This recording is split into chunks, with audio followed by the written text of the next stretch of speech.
Greetings and thank you for listening to this episode of Stormwater Talk. My name is Jonathan Hill and I'm responsible for communications and outreach for the East Baton Rouge Parish Stormwater Master Plan. This is a production of the East Baton Rouge Parish Stormwater Master Plan, Franklin Associates, and I'm joined here with my producer today, Christina Lacroix. The East Baton Rouge Parish Stormwater Master Plan and 20-year capital improvement plan seeks to identify flood-related risk, vulnerabilities, and recommend capital improvements to mitigate or reverse those risks. To find out more about the Stormwater Master Plan, you can visit stormwater.brla.gov. On this episode of Stormwater Talk, my guest will be Jeff Doudrick with HNTB. He serves as the technical lead for the East Baton Rouge Parish Stormwater Master Plan. Jeff, we're glad to have you back here for another episode of Stormwater Talk. You've been a frequent guest here for this endeavor, and always grateful to have you here to share your insight as it relates to the East Baton Rouge Parish Stormwater Master Plan. Let's talk a little bit about just basically how a drainage system flows, where the water comes from, and where it ultimately ends up. Yeah, no, that's a good question. So it depends on where you're at, right? Water in different areas of the parish will end up in different areas, different streams. For example, if you're within the Monte Sano Basin, kind of near the airport and in that area, that water would hit that spot and actually drain to the Mississippi River. If you're in Claycut Bayou, for example, that water, any drop of water that lands in that basin would end up in the Amite River. But water starts when it hits the ground, right? So it can hit things like roofs, trees, things like that, and then it'll drop off of the roof, go down the gutter, into the grass or onto a driveway, drain out into the street, for example. If you're in an urban area, go down the street into an inlet. The inlet might go into a pipe. That pipe might go through a large enclosed system all the way to where it would outfall into a small stream. That stream might drain into a bigger stream and then a bigger stream and then all the way out to, for example, Lake Maurepas, which then would eventually drain out into the Gulf. So it's a lot of times very long paths for one drop of water to get from one spot to another. It's very, very interesting, and sometimes even in rural areas, for example, an area might hit a farmland and then drain into a stream. It wouldn't necessarily go through an enclosed system, for example. It would just go directly into the stream. So very, very interesting the way water can get from one spot to another, and the time it takes for that water to get from one spot to another can vary depending on what type of material it has to flow across. It would go much faster over concrete than it would through a forest, for example. So that's important for us to understand as part of, urbanization can cause that to be quicker run. Right. And so today, as we say, we want to talk a little bit about the data collection effort that took place for this master plan. Data. Everything needs to be data-driven. We've even heard that from our mayor, that every decision that's being made as it relates to this effort, we want to make sure we have an accurate amount of data so we can make informed decisions. And so let's talk a little bit about that. When this effort was initially launched, what data was being collected? Why was it being collected? What was the process to even get to where we are today now that we have all of this massive amount of data? Yeah, that's a great question. Big question as well, right? So, back in 2017 when we started the project, we did this implementation plan for the parish because we didn't really know what data was available from the parish in order to start the Stormwater Master Plan. And so I think it's kind of important to understand that we need certain types of data to do analysis on the drainage systems. We talked about modeling on our last podcast that I did with you guys, and it's important to make sure that we collect a certain kind of data so that we can put that in our stormwater models, for example. But not only that, to also understand where risk is, to help us understand where risk is, but also understand where the system is, understand how it works, the stormwater system, how it works, and then also we can look at things like condition, as well as is it full of sediment or trash, where is maintenance needed. So it's important to kind of understand those things. And so when we first started this project, we did this data gap analysis because we didn't know what didn't know what data we needed to collect in order to do the Stormwater Master Plan. So we requested from the parish all of their information that they had in terms of stormwater system data, and they gave us a hard drive with 167,000 data files on it, which is a lot. And so we had to go through that entire hard drive of information to help us understand, what data do they currently have, and what do we need to go collect as part of the Stormwater Master Plan. And it became apparent pretty early on that there wasn't a lot of data available for what we needed to do to do the Stormwater Master Plan. So for example, we did have some GIS information. So GIS is Geographical Information Systems for those who don't know. But this is just where we can have a digital map of a point where we have a structure, for example, like a drainage structure, like an inlet or a manhole, and then a line on a map that shows where a pipe might be and has other information, and like what is the size of the pipe, what is the type of material the pipe is made out of, how long is it. So there's all this kind of information in a GIS database, right? And so the parish did have a little bit of that. Their GIS group provided us with some information that they had developed from construction plans, more recent construction plans, and that covered about 5% or so of the parish overall. And so we needed to get the rest of the 95% of the parish. The other thing that we were able to find in those hard drives were some old construction plans, and then we also found what they have. They had PDF maps, scans of the drainage system, and it was just kind of like lines drawn on a map with arrows, like this is the general direction of flow and things like that. So unfortunately, there wasn't a lot of enclosed drainage system information. So that's the pipe systems underground with the manholes and the inlets. There wasn't a lot of information about that. And there also wasn't a lot of information about the different types of pipes that go under the roads, some of the bridges and structures and things like that. So as part of that data gap analysis, we discovered that we needed to do a lot of data collection to kind of better understand the system. And so we put together this implementation plan for the parish, but it was very apparent that this was going to be pretty expensive to collect every drainage structure in the entire parish. And so this is when we were able to apply for a FEMA grant to get the entire Stormwater Master Plan funded. If we didn't have that federal funding to do all this data collection, then we wouldn't have even been able to collect everything that we did. We still didn't collect everything, but we did try to get as much as we possibly could, and at least the bigger systems, the bigger trunk lines, storm trunk lines, and things like that. So we didn't necessarily get every yard drain and things like that, but we tried to get as much of the system as we possibly could. So yeah.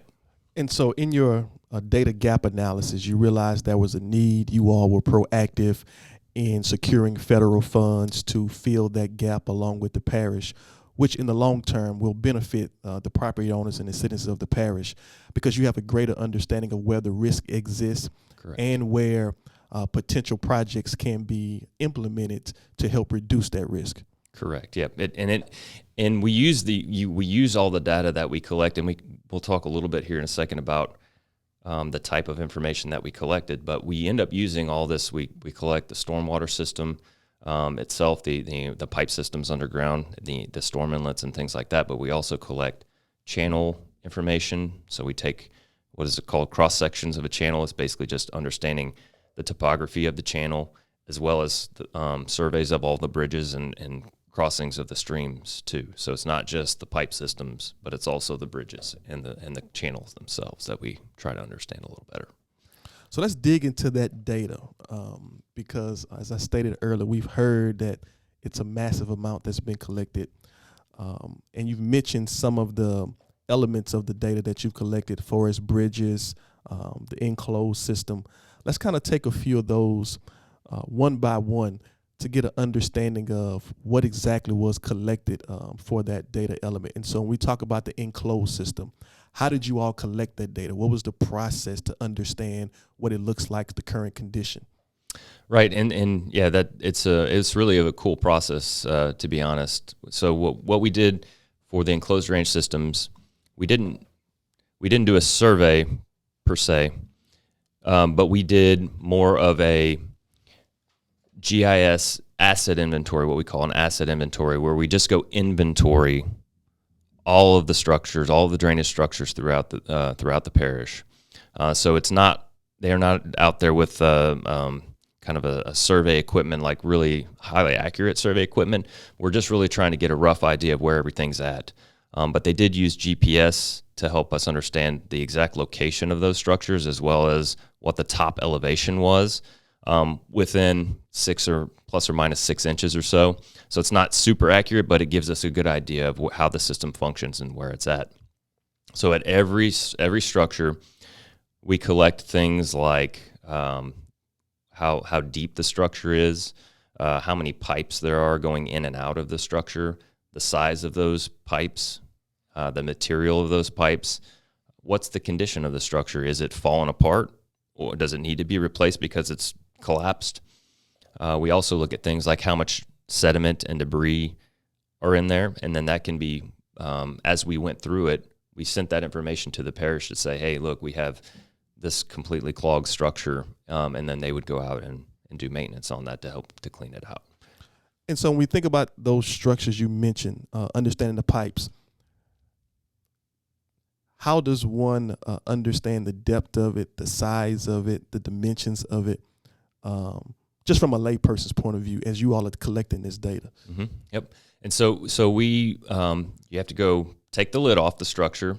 So if it's a manhole, there's usually the manhole cover. You have to take the manhole cover off. We have just tape measures. We just measure down to see how deep it is.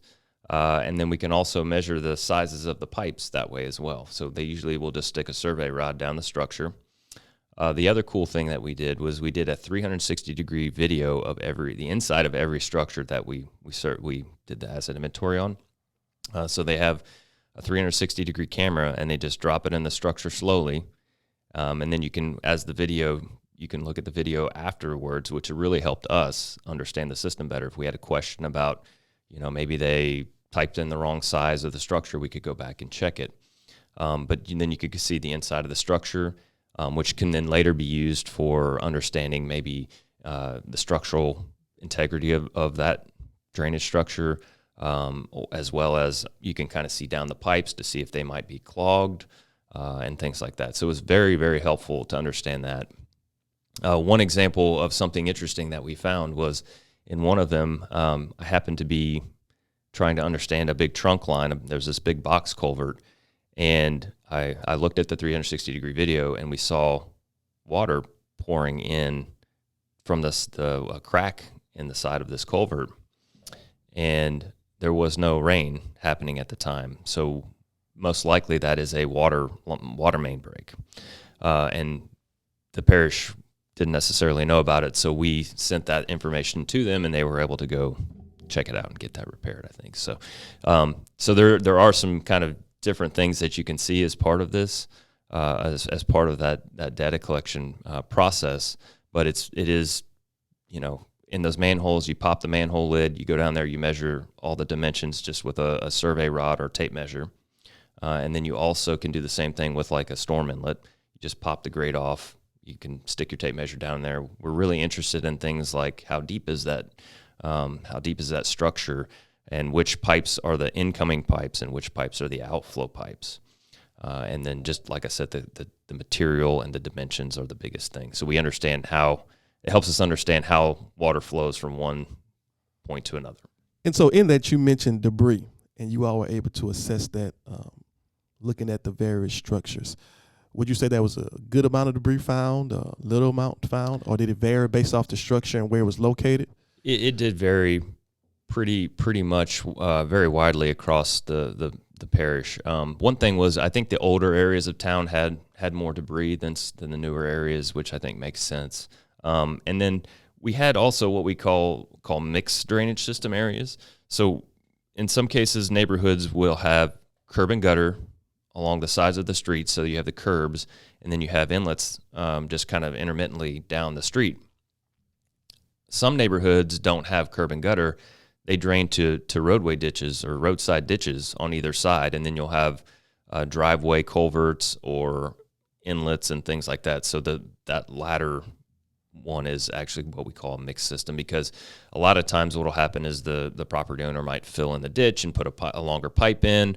They might put yard drains in and things like that. And it got really difficult to survey those areas. Typically in the mixed system areas, mixed drainage system areas that I mentioned with the ditches, there were 5 or 6 times as many structures and pipes as if you just had a standard curb and gutter system. So and those typically had much more sediment in them because you have the roadside ditches. You get leaves in the ditches and things like that, and a lot of the driveway culverts will fill up over time. They are better in terms of water quality because you have the roadside ditches that can filter the water through vegetation and into the ground and things like that, but they do need more maintenance over time. And so in all of this effort in collecting this, which is very intriguing, especially hearing also that you have 360 video of, is it every structure you all identified for the parish, or just about? Just about, not quite every single one of them, but for most of them, we were able to get 360-degree videos, and it's really what I'm really glad we did it, because as we were going through and doing our stormwater models of all of these systems, we did, like I mentioned before, 127 enclosed drainage system models, a lot of them, and we really had to go back in some cases and look at these, because there might, for example, in some cases, the asset inventory, the person that was collecting the data may have accidentally entered the depth of the structure, the height of the structure in feet instead of inches, or so we'll have to go back and just say, okay, does this make sense? Or, hey, does it make sense that this pipe was going from a smaller pipe to an even smaller pipe? Like, it had, typically as you move downstream, the pipes get bigger and bigger and bigger. Well, in some cases it would get smaller.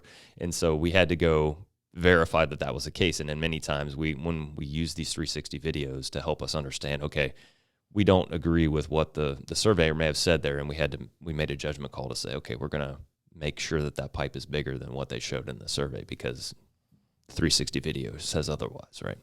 So. No, that's great. And I appreciate the fact that there was a diligent effort to make sure that the data that was collected was accurate. You were comparing it against what was provided. And even in some cases where there's a gap, the parish now has that data that they can use as a future reference as they evaluate the conditions of the stormwater system.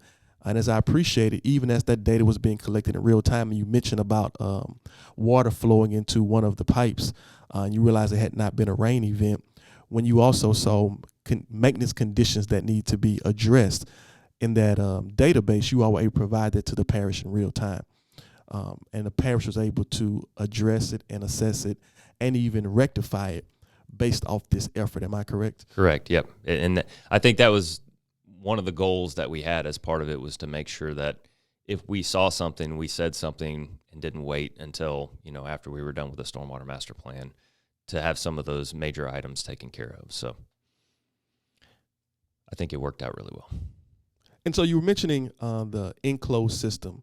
If you had to quantify about, how much data was collected from that, because there's been a number floating around, can you let the public know what that number is? Yeah, it's a lot. And so it took about a year or so. We had more than, I think it was 12 to 15 asset inventory crews out there collecting data for that period of time. But they collected more than 67,000 structures. That's storm inlets, manholes, culvert ends, and all the pipes associated with them. So more than 67,000 total structures. So it was a lot. And that wasn't even everything. So my estimation would be it's closer to maybe somewhere around 80 to 100,000 total, right? So, we collected the vast majority, but there's still a lot of drainage structures out there that just didn't get collected as part of this effort. So. And that's impressive. So now we have a record of those roughly 80 to 100,000 structures that can be beneficial, that data can be beneficial as we continue to develop as a parish and understanding where the challenges are, but also understanding where there are opportunities to ensure that flood risk is reduced. Right, and it's going to be really critical. There wasn't as much information before it's really important for the parish to be able to understand their system, not only for just the Stormwater Master Plan here, but for future maintenance. They understand where, if somebody makes a call in a 311 call and says, hey, my inlet is clogged in the street or something like that, they can say, okay, here's the inlet number, and they can go out and do a work order for it now, right? So it's important for them to understand the system, and they have a better understanding of where they're going when they go out to do a work order, and things like that. So that's going to be super helpful for them. It's also important as part of the city's MS4 permit, which is the NPDES, which is the Clean Water Act, basically requires the parish to know where their system is and how it functions. So it's also important for them to have that as part of that. So we get the dual benefit out of this effort that's taking place. More than dual, yep. That's great. Yep. So let's talk a little bit about channels, right? And so not only was there the enclosed system, but also there were some channel surveys done to gain an understanding of that. And so let's just define what the channel is, and then talk about what was done to have an understanding of the channels. Right. So all the channels are just the bayous and the streams, anywhere where the enclosed systems that we just talked about all drain to, any of the ditches and things like that all throughout the parish. We focused our survey on the bigger streams, or the bigger stormwater conveyances. So this would be Ward Creek, Clay Cut, and some of their major tributaries, the channels and things that run into those major streams. So we collected in excess of 300 miles of total stream length. We did more than 800 bridges and culvert crossings of those as well in terms of survey. And those were more detailed surveys. So those weren't just the asset inventory that we talked about, but these were they had the survey equipment out there, and they were getting more detailed information about those. And so for the channels, we had what we call cross sections. I mentioned that. Just kind of gives us an understanding. It's a slice through the channel, basically, to help us understand the shape of the channel. We do cross sections every, say, 500 to 1,000 feet, and then we get also a profile line down the stream. So it's important for us to understand when we model a stream, or when we put together these stormwater models for these streams, it's important to understand the flow line of the stream. The flow line is the bottom elevation of the stream underwater. Sometimes it's underwater, but sometimes it's dry. And so it's important for us to understand the flow line so that we understand how water flows through the channel. So we need to know the shape of the channel and the slope of the channel. It tells us how much water can go through the channel. And then we also collect information such as what is it, are there trees on the banks? Is it grass on the banks? Because the roughness of the channel makes a difference with how much water can go through it. So I think, as many people are aware, a lot of people want to see more maintenance of channels and things like that. When you have a lot of debris, a lot of vegetation and trees, it will slow the water down, as we're aware. And so slicker channels we have concrete line channels throughout the parish, and some of the more urban areas. Water flows much faster through those, and they aren't as good from a water quality standpoint, environmental standpoint, but they do get the water downstream quicker, which is not always necessarily a good thing, because then it can cause more flooding downstream. That's the urbanization aspect of things. So you bring up an interesting point when you talk about the concrete line channels, but also channels that have vegetation, because one thing that is often heard throughout the parish is, you talked about maintenance, but clearing the channel of the vegetation. And so sometimes it's good to have that vegetation. You're saying other times it's not. It is a delicate balance to have both concrete and vegetative channels. It is, and it really just depends on the situation. Obviously, from both an environmental and a water quality standpoint, it's best to preserve the channel in its most natural state that you can, right? But as we build up and we urbanize areas, it gets more and more difficult to make that happen, especially, in the past, and this happens everywhere in the United States. Urbanization encroaches too much on those floodplains, and then sometimes you get more flooding, and it causes more downstream flooding because you've basically squeezed the stream to where it has such a small area to flow in. Anytime you get a really big event, it just has to come out of its its banks, and it can cause damage. Great. And so that's a heavy analysis of the technical aspect of the data that was collected. But as a part of the effort, you all also collected data from the public. And let's talk a little bit about that and why it was important.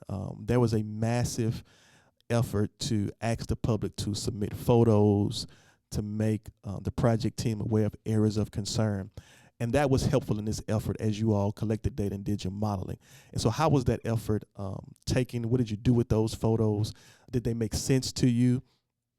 Yeah, it was really helpful. I will say that not most of the time you do not get this kind of information when you're doing stormwater modeling. It's very important for us from a technical standpoint to have validation of what it is that we put together in these models. So, you can put together a stormwater model. How do you know that it's accurate? The only way that we can tell it's accurate is if we do what's called calibrating the model. And we can do calibration in various different ways, but one of the best ways is to calibrate to historic events or get information from people about, hey, it flooded to this elevation, or hey, I had 3 inches of water in my house.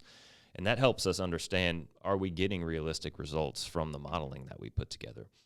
So the information that we got through that process was really valuable when it came to modeling and calibrating and understanding whether our models were making sense or not. And so as we go through that modeling, we take a look at all the pictures that came in. But not only that, we also look at historic information. So there's a lot of 311 data too, right? So we'll see, we've got that in GIS, and we receive that from the parish, and we can look at where there has been drainage complaints. So we take a look at the drainage complaints from the 311 calls. We look at the data that we collected as part of the Stormwater Master Plan, which luckily, and most people probably weren't very happy about the May 2021 event, but it was good for us in that we could understand where a lot of the flood risk was happening throughout the parish. So we, as the Stormwater Master Plan, had sent out that information to collect this information from the public prior to that event. And so and this was right before it too, I think, if I remember correctly. And so we got a lot of really great information about the May 2021 event, which we were able to use for our modeling. So we used the 311 data, we use the public information we got through the Stormwater Master Plan, as well as we also look at things like historically flooded property information from FEMA. So we use all of those things to help us kind of calibrate and understand whether our models make sense. And so, as you've mentioned, there's been a lot of inputs into the data you've had from FEMA, from the city parish, from the public, from the survey work that was done. And so on the backside, there will be some data as an output. Those were the inputs. There'll be some output. Let's talk a little bit about what that output looks like and how it can be used in the future for the benefit of the parish. Yeah, so there will be a lot of output, terabytes and terabytes. If anybody knows what a terabyte is, it's a lot. But we're going to have, obviously we have the asset inventory, which is all the data that we talked about, the collection of the enclosed systems and the channel survey, which can then be turned into an asset management system by the parish. So they can use that information to then continue to build on that, and they can use that for work orders and things like that. So that's a big piece of data that they will have out of this. So we've kind of talked about that. As part of the Stormwater Master Plan, the models, we will have lots of models, hundreds of models that will be provided to the parish that can be used to help understand how maybe future development would impact the floodplain, how it might impact, a development might impact neighboring properties and things like that. So there will be models that can be used to help assess future risk. And then we'll also be providing the parish with flood maps. So we have modeled over 1,000 different storm events in all these models. We have, I think it's around 13 to 18 storms for every one of the models, and we have hundreds of models. So we have a lot of different flood maps that are going to be provided to the parish as well. And some of those flood maps could be used in the future for things like helping to understand where we might want to avoid certain types of development. They could also be used for updating FEMA flood insurance maps, helping reduce flood insurance rates throughout the parish, right? So that you can use it for that.